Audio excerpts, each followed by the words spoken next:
ओम प्रकरण देखते छांदोग्य उपनिषद का। तो देखते हैं, ये चल रहा है अग्नि की शिक्षा। अग्नि की जो उपासना करता है, सूर्य में उपासना करता है, वह देखो कैसा होता है। स इदमेव विद्वानुपासते अपहते पापकृतया अपहते लोकी भवति। वह पाप कर्म को नाश करता है, लोकवान होता है। लोकी भवति सर्वमायुवेति, उज्ज्वल होता है जीवन का। योग जीवति नस्यावपरुषा, उसके पुत्र पौत्र पौरुष नष्ट नहीं होता, क्षीण नहीं होते। अस्मिन् च अमुस्मिन् च लोके, इस और उस लोक में भी उसकी अग्नियाँ रक्षा करती है। तम इव विद्वान उपासते, जो गार्हपत्य अग्नि को ऐसा जानता हुआ काम में लाता है वह। अब देखते हैं, अतहेनम गार्हपत्यो पृथ्व्या अग्निरन्नमादित्या इति। अग्नि ने उपदेश दिया उसको कि अन्न और आदित्य इति, ये मेरे पोषक हैं। इसमें दो के समुदाय हैं, अग्नि और आदित्य भोगता है जो भोगेंगे, आदित्य भी ठीक उसी प्रकार से भोगेगा। पृथ्वी अन्न भोज्य है, जिनको भोगना है उससे लाभ उठाना चाहिए, वृद्धि करें। अग्नि हमारे लिए उपकारकारी होती है, हम अग्नि को हवि देते हैं, हमारे लिए मिलता है फिर उससे।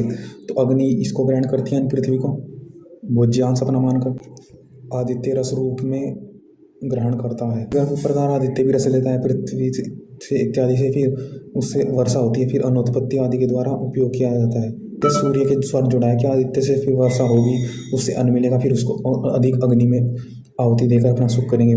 तो ये अग्नि और सूर्य तो देखते हैं। अगली अग्नि दक्षिणा, अग्नि जो ब्रह्मचर्य के लिए कहा गई, जो उसको शांति के लिए उपयुक्त है, क्योंकि अग्नि के बाद हमें सबसे अधिक आवश्यकता जल की है। जल मतलब शांति, शांति की आवश्यकता है हमारे।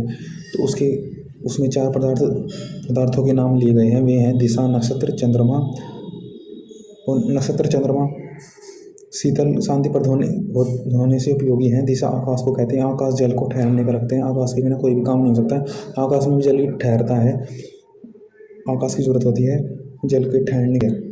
ठीक उसी प्रकार से उपयोग 4 वस्तु की मनुष्य के लिए उपयोगिता है, इससे इन्हें चाहिए। शांति प्रद होने से इस अग्नि और चंद्रत्व में एकता दिखाई गई है। ठीक अगली अग्नि देखते हैं, आहवनी अग्नि।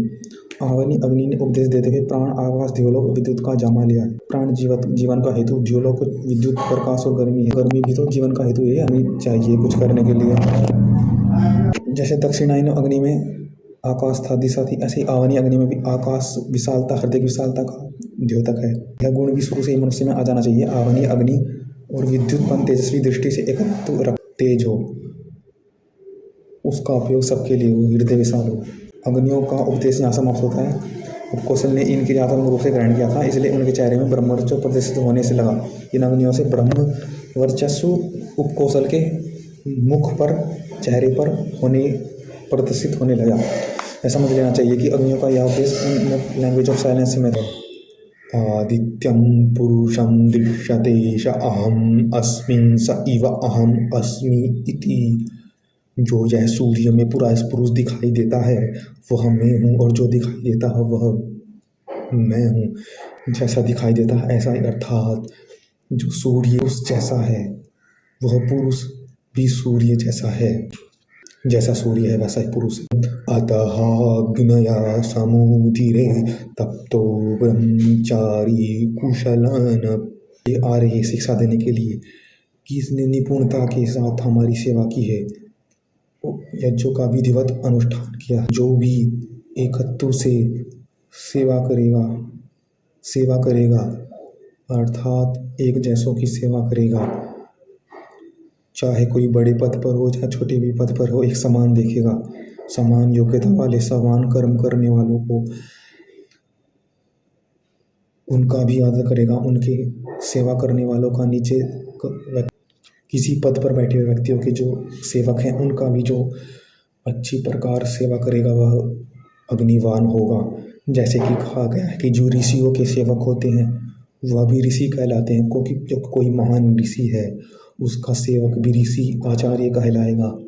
तो उसकी भी सेवा करनी है, आचार्य की सेवा करनी है, तो आप पितरों की सेवा करके आनंदित होंगे। अग्नि, जो अग्नि को त्याग देता है, अग्नि त्वामा परिप्रभोचनम, अब उसमें प्रभु ही थी, वह दोषी न ठहरो, वह दोषी ठहर सकता है अग्नि की, वरना आप दोषी कहलाएंगे। हम व्रत लेना यह भी होता है कि हमारे पास कुछ जानने की चेष्टा है, इसलिए हमें भूख नहीं है अन्य, इसलिए हमें अधिक इंद्रियों की भोग की चेष्टा नहीं है, क्योंकि हमको जान की चेष्टा है, जान की भूख है, हमें जान की भूख है। वह बोला, पुरुष से इस पुरुष में अनेक मार्ग वाली अनेक इच्छाएं हैं, उन व्याधि से तो मैं परिपूर्ण हूँ। अब भले ही मुझे भोजन नहीं करूँगा, अब भले ही मुझे भोजन ना मिले, अब मुझे भोजन की क्या आवश्यकता। अब मैं तो अध्यात्म मार्ग की अनेक इच्छाओं से परिपूर्ण हूँ। अब तो अनेक इच्छाएं हैं अपने कल्याण के लिए, तो मैं परिपूर्ण हूँ।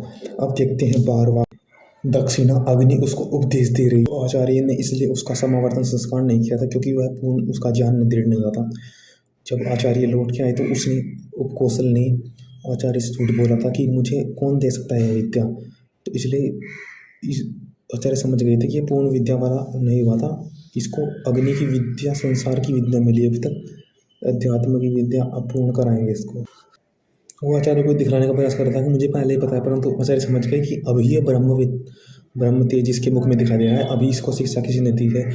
तो फिर वह उसको आचार्य समझते हैं कि तो शिक्षा लो, जिसकी कै ही खै है, खै अर्थात सुख, और तीनों ब्रह्मा को बताते हैं कि कै है वही खै है, और जो खै है वही कै है। खम आकाशवत व्यापक है, कै है सुखवान ब्रह्म, सुख कै और खै है व्यापक ईश्वर। जो ईश्वर खै अर्थात आकाशवत सर्वव्यापक है, इसका निश्चयात्मक ज्ञान प्राप्त कर लेता है, मानसिक वाचिक और कायिक पापों से बचा रहता है। इस शिक्षा में ब्रह्म विद्या का गूढ़ रहस्य निहित है। ब्रह्म विद्या में सबसे पहले 3 बातों की जानने का विधान है। पहली, प्राण जो शरीर में रहता है उसके 3 काम हैं।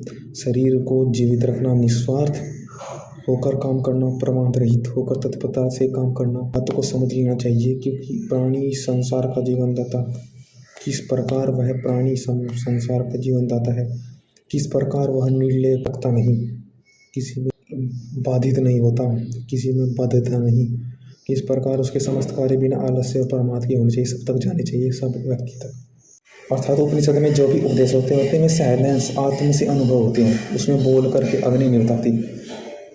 अग्नि से गुण हम सीख लेते हैं, अपने गुण अनुसार में गुण हमारे में भी हम सीख लेते हैं।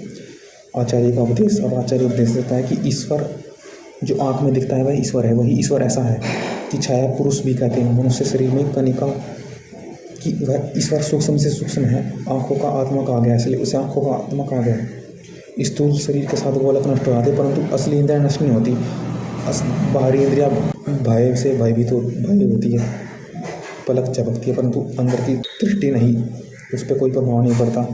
तो महान है, अभय है, इसलिए उसे महान और अभय होने से ब्रह्म कहा गया है। चक्षु को अंदर जो ईश्वर है, चक्षु जो आँख के अंदर पुरुष दिखाई देता है वह आत्मा है, और वह आत्मा अमृत और अभय है और महान है। जैसे कि घी पानी आँख में कुछ डालो, वह सब पुतली में फैल जाता है, पुतली पर ही नहीं रहता, पूरी आँख में फैल जाता है। किनारों पर घी डालो या पानी डालो, तो इसी प्रकार हमें भी व्यापक होना है। ब्रह्मा सब और व्यापक में फैले हुए हैं, उनकी व्यापकता को अनुभव कर से व्यक्ति भय रहित होता है, समस्त मानसिक पापों और कायिक वाचिक वाणी के पापों से बच जाता है। हमें भी किसी में लिप्त नहीं होना, अधिक हमें भी सब मुक्त होकर, जीवन मुक्त होकर के सबसे कार्य करना है, सबके लिए कार्य करना है। जितने भी हमारे गुण हैं वह अत्यधिक तक जाना है, वह पाप नहीं करता, दूसरों को उसका अधिकार देता है। ईश्वर की व्यापक शक्ति को अनुभव करके लिप्त नहीं होता, वह जान आवश्यकता अनुसार सत्य ग्रहण करता है और लोगों का हित भी कर देता है, क्योंकि वह पाप से बच गया। क्योंकि ईश्वर भी जिस प्रकार जगत में रहकर ईश्वर इस संसार से लिप्त नहीं होता, ऐसे मनुष्य को भी संसार से लिप्त नहीं होना चाहिए और आवश्यकता अनुसार दूसरों से व्यवहार करना चाहिए, यथा योग्य व्यवहार करना चाहिए। तो क्या कि जो अब मरने के बाद उसको दिशाएं ज्योति, आत्मा की ज्योति, ब्रह्म की ज्योति उसको मोक्ष की ओर ले जाती है, प्रकाश की वृद्धि होती है जब आत्मा मर जाता है। सब प्रकाश है, अग्नि जो प्रकाश है, फिर सॉरी तो देखते हैं इसमें कहा गया कि भावनी आत्मा, वामनी आत्मा भावनी है, सब सौंदर्य उसको पहुँचता है, सब सौंदर्य उसके अंदर विद्यमान। अपने सौंदर्य को पहचानो, जो उसको ऐसा जानता है वह समस्त लोगों में शोभित होता है, चमकता है। और इसमें 4 दशाएं हैं, अग्नि की दिशा, सूर्य सौर दिशा फिर चंद्रमा दिशा जो इनमें जाता है। जैसे कि उत्तरायण होता है 6 महीने का आह्निक होता है, पक्ष होता है शुक्ल पक्ष, तो जिस शुक्ल पक्ष में जाता है और अच्छा होता है अग्नि, उसकी और अच्छा जन्म होगा उसका और अच्छा जाएगा जब तक वह चंद्रमा तक नहीं पहुँचता है। ईश्वर के ऊपर है कि कब जाना है उसको, एक दिन में चला जाएगा तो उसको शुक्ल पक्ष में जाएगा, आदित्य पक्ष में जाएगा, चंद्रमा पक्ष में जाएगा इत्यादि में उसकी ऐसी अग्नि उन्नत होगी, उस अग्नि से फिर वह उसको जाएगा।